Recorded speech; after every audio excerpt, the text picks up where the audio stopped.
sobre un holocausto en uno de los montes que yo te voy a decir. ¿Qué está Dios expresando ahí? Atienda. Dios está expresando el llamado que quiere hacernos a nosotros. Dios está expresando que algo quiere para nosotros. Pero en esta hora, escuche, hay muy pocos que están decididos a hacer esto. Porque seamos sinceros en esta hora. Si a uno de nosotros nos dice, hey, dame tu hijo, yo estoy seguro que algunos de los que están aquí van a decir, ¿cómo me pide eso? Y van a decirme, no, yo prefiero irme al mundo que darle mi hijo a Dios.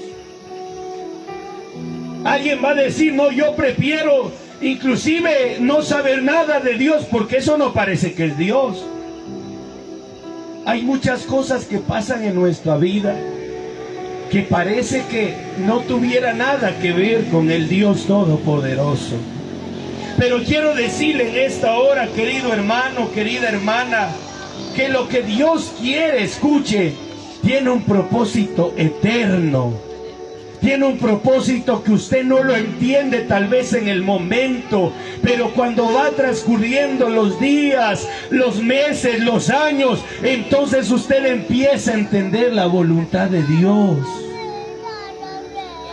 Abraham dijera, ¿cómo mi hijo? ¿Por qué no me pide ganado? Tengo demasiado. Pero hermana Margarita dijo, dame tu hijo. Esto está grave.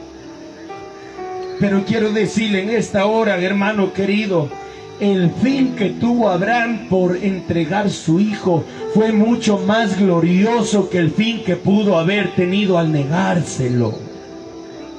Cuando él entregó el hijo, escuche, Dios desde el cielo envió su ángel, y el ángel abrió la boca y se escuchó una voz y que le decía, Abraham, Abraham, detente, le decía. Pero ¿sabe qué? Ahí había 3 puntos claves que quiero hablar hoy. El primero, había, escuche, leña. Escuche, había ya preparado el altar, el fuego para el holocausto. Pero no existía el cordero. Y Abraham sabe que tuvo primero para poder recibir ese cordero. Lo primero que él tuvo, escuche, es fe en el Señor Dios Todopoderoso. Porque Abraham, ¿sabe qué él le dice? Escuche, Abraham le dice, toma tu hijo. Y Abraham le dice, toma, ¿qué tiene que hacer un padre? Él le dice, ven, al hijo le llama, venga para acá y sacrifícamelo. Pero eso sabía solo el papá. Él no sabía. Isaac no sabía que Abraham lo había de sacrificar. Pero su padre viene y le dice, ven, vamos, porque tenemos que hacer un sacrificio a Jehová. Y él por la fe lleva a su hijo. Pero yo pienso, hermana Teresa, que él tenía la fe en que Dios algo maravilloso iba a hacer en ese lugar. Yo pienso que él sabía que algo podía pasar en ese lugar. Él entendía, cuando alguien conoce a Dios, uno entiende que lo que Dios pide no es para nuestro mal, sino para nuestro bien. Uno entiende que cuando uno confía en Dios, Dios no le deja avergonzado, porque la bendición de Jehová es la que enriquece y no añade tristeza con ello. Abraham sabía que él no iba a salir llorando. Abraham creyó en Dios y dijo, bueno, vámonos. Lo segundo, atienda, lo segundo es el temor.